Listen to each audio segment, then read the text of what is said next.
Bags of trash and hazardous material may have been removed from this condemned home, but secrets and unanswered questions remain behind its four walls. We wanted to know more about this house and the people who lived here. Lots of dirty diapers, baby bottles with maggots in them. It was bad. It was really dark, very hot. It was horrible. 13-year-old Pete and 10-year-old John were best of friends. That friendship would end the day Pete and his mom walked into John's house and discovered he lived in a house of horrors. The filth in that house was hiding some very dark secrets that would finally come to the attention of the authorities, and John's mother would be arrested for child neglect and possibly murder. Hello, my name is Holly. Welcome to the Murder She Shed, the place we honor the dead right from my she shed. If you would like to visit my she shed again, make sure you smash the subscribe button to come join me here, usually twice weekly. Also, I have another channel called Strange She Shed, where it's just a lighter channel where I can just be my strange self to get a break from true crime. And I just talk about strange things. So if you'd like to join that channel, I'll put the link to that in the comments. Love to have you at both places. If you don't mind a southern gal telling you true crime and talking about strange things. Before we begin, viewer discretion is advised because this case does involve children, and also the real names of the children are not provided in order to protect the children that survived. 35-year-old Erika Murray lived in Blackstone, Massachusetts with her longtime boyfriend Raymond Rivera and their 13-year-old daughter Anne and 10-year-old son John. Blackstone is a small but friendly town where most people know all your business. But somehow Erika managed to hide what was going on in her own home. When Erika became pregnant at 17 with her oldest daughter, her and her boyfriend Raymond moved in with her mother. But when she became pregnant again, mother said, "I'm not having it. I don't want another child in my house," which I can't blame her. That gets a little crowded now. You guys need to move out. Raymond was able to move his growing family into his sister's home located at 23 Paul Street in Blackstone. Raymond's sister lived with the family until 2006 when she decided to move out. According to Erika, once they moved into their new home, Raymond became extremely controlling. Raymond pressured Erika to leave her job, grew jealous when she socialized with other friends and family, texted her frequently about her whereabouts, and threatened to abandon her when angry. She had no funds of her own and no access to the family's bank accounts. Raymond did all the shopping. Raymond would call her names, humiliate her, treat her like a servant, she said. He would get furious if he thought Erika could be pregnant again, but still yet they had unprotected sex. I mean, the odds are it's going to happen again. I don't know what people don't understand about that. This is what led Erika to keep secrets even from her husband. A year after the sister had moved out, a social worker with the Department of Children and Family Services visited the house on St. Paul Street following a complaint of filthy living conditions. The DCF employee recommended some household upgrades. Because the children didn't seem in danger, the social worker closed the case. On August 27, 2014, Pete and John were playing ball and riding skateboards in the driveway of Pete's family home. Erika had left John with Pete's mom, Betsy Brown, while she ran some errands that morning. Betsy came outside and told the boys that she needed to go run to the grocery store for a few minutes, and they said okay, and continued to skate in the driveway. After Betsy arrived at the store, the boys called her and just seemed to panic. Pete told her they were at John's home and they couldn't get the babies to quit crying. Betsy was confused. She's like, "What babies?" She didn't realize any babies lived in Erika Murray's home. Actually, no one knew. And so she's like, I don't even know what's going on right now. I'm so confused. So she headed back home, and when she got home, she noticed the boys standing in the driveway. And so she got out of her car, and then that's when she heard the babies screaming and crying from inside the house. She still didn't quite understand what was going on. Betsy stepped onto the porch and opened the door to the house. She was hit in the face with the overwhelming stench that came from the interior of the home. As Betsy attempted to make her way through the home, walking over heaps of garbage piled on the floor, she started to gag when she noticed maggots on the floor and walls. She realized the baby crying was coming from upstairs, so she climbed the stairs and followed the cry to a bedroom. The scene would be something she would never forget. A 5-month-old baby girl was lying in the middle of a filthy mattress. It was covered with human urine and feces, and it had collapsed and formed a cradle-like depression from all the pile of disgusting. The baby had only a diaper on, and near the mattress was a dead carcass of a dog. A look into the other upstairs bedroom, she found a 3-year-old little girl that appeared to have been dipped in feces. She was so filthy. She was lying on a filthy mattress, flinging her head back and forth on that nasty mattress. She seemed scared, fearful when Betsy entered the room, kind of curled up in a fetal position and didn't seem to be able to talk or communicate. Both of the baby's clothing were so dirty that they were stiff. She wrapped the babies in her shirt and called the police. After police arrived and went inside the home, they were shocked by the conditions. Soiled diapers, trash, dirty clothing, food containers, and dirty diapers were strewn all about the rooms of the house, covering the floors. The kitchen sink was full of dirty dishes. There were flies and maggots flying all around the kitchen and the other rooms. In the basement was a living room containing a couch, table, and chairs. A second basement room contained a dog inside a cage. The dog, a bloodhound, was very thin with scabs, scars, and large areas of missing fur. His eyes were sunken and covered with gook. The dog was also infested with fleas. There was a carcass of a dead dog in the infant's bedroom. Officers attempted to open the door of a third bedroom. The officers could only force it open a few inches because there was so much trash piled up against the door. So they couldn't pull it open, but they did notice there was feces that covered the walls in that room. About 20 minutes after the police arrived at the home, sometime after 4, Erika returned home with her daughter Ann. The officer then spoke to Erika. She told the officer that she had left the house around 10 that morning because she had things to do. When the officer told Erika it was unacceptable to leave the children, she actually agreed. DCF were called and came to the house at this point. They told Erika that they were going to take custody of all the children. She responded by inquiring about her cat's whereabouts. Erika readily gave permission to DCFF to take the children. Only worried about her cat and nothing else. She just seemed cold. She had no tears. She did not cry.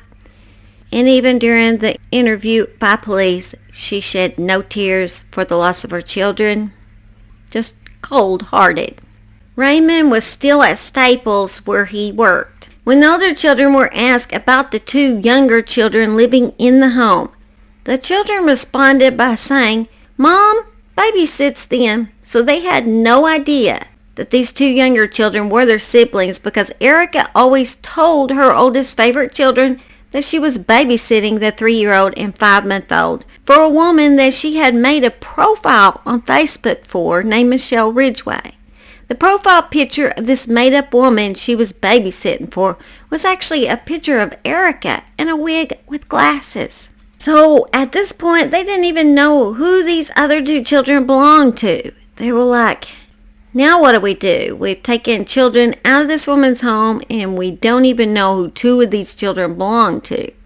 So this is when they started asking Erika what in the world was going on. I mean, even Raymond supposedly thought that these kids were being babysit. I don't know how. When 2 kids are with you all the time, but supposedly that's what he thought. Finally, Erika admitted the 2 youngest children were in fact hers and that she had gave birth to them in the bathroom floor and just kept them hid out in the rooms upstairs. The older children told investigators that the 3-year-old would bang on the wall every night, and the 5-month-old little girl's screams were described as blistering. Erika had never even bothered to name either one of the little girls and referred to the 3-year-old as it. Erika had created two different worlds for her children, a world of the wanted and a world of the unwanted.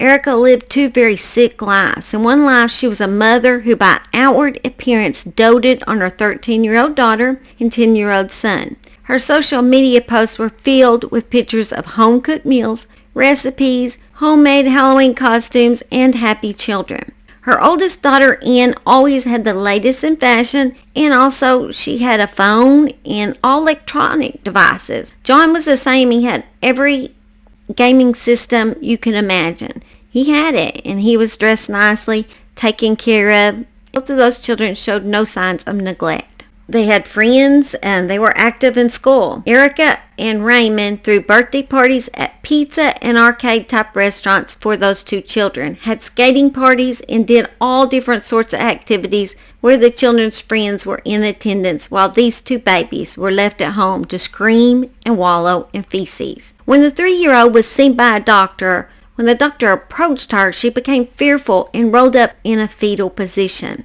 She also would not make eye contact and kept rocking as a way to comfort herself. Her muscle tone was described as doughy, and the 3-year-old could not even walk yet. She could not speak and only made guttural sounds. She had a severe diaper rash and showed signs of malnutrition and a lack of sunlight. The 5-month-old also had no muscle tone, and her head was flat in the back from laying on that dirty mattress for most of her life. Her arms were laid at her side, and she did not move them like a normal 5-month-old baby would. Both babies were so filthy that maggots were removed from their hair, ears, and diapers. After 2 weeks in the foster home, the 3-year-old actually started walking. A search warrant was executed on the Murray house on September 10, 2014 by Blackstone Police and Massachusetts State Police troopers in order to look for some kind of information on the two youngest children. Instead, they would find 3 dead babies. They had to use a shovel in order to dig a pathway into the house. The debris in the house was over 2 feet tall. After just 15 minutes in the house, they described being covered with bugs and fleas. The house had no electricity or running water. There was piles of garbage, litter, and debris, mounds of soiled diapers in the bedroom where the 2 oldest children slept, as well as the presence of feces smeared on the walls and present on the floors in the bedrooms. Also, trash and feces were found in other living areas throughout the house. The house was infested with insects. The baby bottles even had maggots in them. Family photos on display in the home only showed the 2 older children in them. Along with the carcass of that dead dog, 2 dead cats were also found. Investigators were shocked when they opened the closet door of John's bedroom. There in the corner of the closet were 2 children's backpacks. In one was the full skeleton of a cat. In the second was a full skeleton of a baby, placenta still attached with a mound of dark hair. The investigators walked back through the boy's bedroom, described as identical to a landfill, and into the bedroom of the 13-year-old daughter. After officers opened the closet door in Ann's room, their hearts sank as they saw 2 stained cardboard boxes in the corner. They already found 1 baby. They were worried that it could possibly be perhaps 2 more, since there was 2 boxes. And I think their worries were completely valid because that's exactly what they found. Inside each box was a skeletonized baby, diapered and fully dressed. Erika admitted to giving birth to the babies 3 to 5 years before they were found. She said she gave birth to each of the babies in the bathtub of the home. Erika told officers 2 were stillborn and 1 survived a week after being born. Erika told officers after a week she had found the baby not breathing and blue. With the baby's body still warm, she wrapped it up, put it in the closet without an attempt to resuscitate it. Although Erika stated she was controlled by her husband and was never allowed to leave the house, people who lived in Blackstone said Erika made and sold crafts at a craft store and was often seen there. Being proof of that on Erika's own social media post, where she talks about being at a store and having a good day.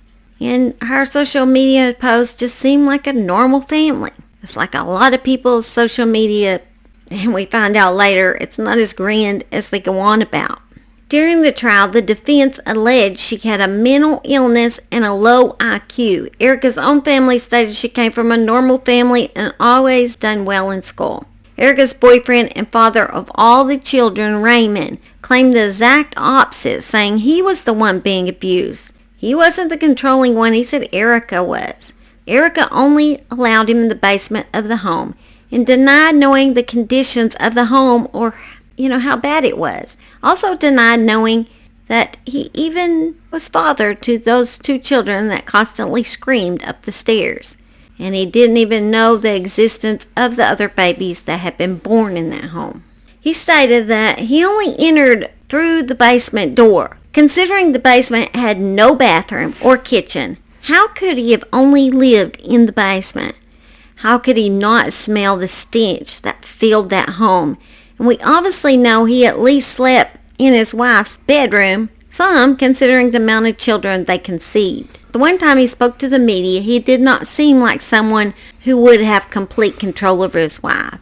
He whined and shook and just looked like, I don't know if it's part of an act or he actually was that timid of a man. I was crushed that she would do that. I never saw the infant at all. I knew she was at least babysitting the older one, and I saw her once, but that was it. And what was your interaction with her? Where did the 3-year-old spend most of her time? Supposedly she was in cleaner room, because she had cleaner room, so that the baby could stay there. Oh, I'm crumbling. How could she have hid all those pregnancies without this man knowing? And how could he have not wondered if the neglected babies upstairs were his? It seems as if they both knew more than they would admit to in court. Erika was acquitted on second-degree murder and child endangerment charges, but found guilty of 2 counts each of assault and battery on a child, causing substantial injury and animal cruelty. Erika was sentenced to 6 to 8 years in prison. They could not prove that she had murdered any of those children. They were all skeletons at that point. They could not find any evidence of the exact cause of death. So she got off of all murder charges. Like I said, I had been in this situation and I just didn't know how to get out of it. I didn't know what to do. I didn't know who I could trust and tell, and I don't know, felt like I was all by myself. Raymond pled guilty to charges of assault and battery on a child with substantial injury, 2 counts of reckless endangerment of a child, 2 counts of animal cruelty, and 1 count of possession to distribute a Class D substance because of Mary Jane found in the home. Raymond was sentenced to 2.5 years in the House of Corrections to be served on and after the previous sentence, with credit for the 136 days already served. On the remaining charges, Raymond was sentenced to 3 years probation, with conditions that he have no unsupervised contact with children younger than 10. I mean, the conditions in that house was some of the worst I have ever seen. I don't know how a house could possibly get that filthy. I don't know if it's pure laziness. I'm not sure what it is, but that was so disturbing to see a house piled so high with trash. I can't even imagine living in those conditions and letting your little children live in those conditions. It's just mind-blowing, the whole case is to me. I'm just glad those 2 youngest children were saved, because most likely they would be dead by now if the neighbor hadn't went in and seen about those little babies. Alright guys, you know I love y'all, and I hope to see you sometime this week. It's going to be a busy week for me this week. I have lots to do. The house is getting done. We're going to get in all our electric stuff this week, and it's going to get finished painting, and we can start moving things in for long. Yeah, we're excited, aren't we? All right. Love y'all. Have a great week. Bye. That girl bad. She know it.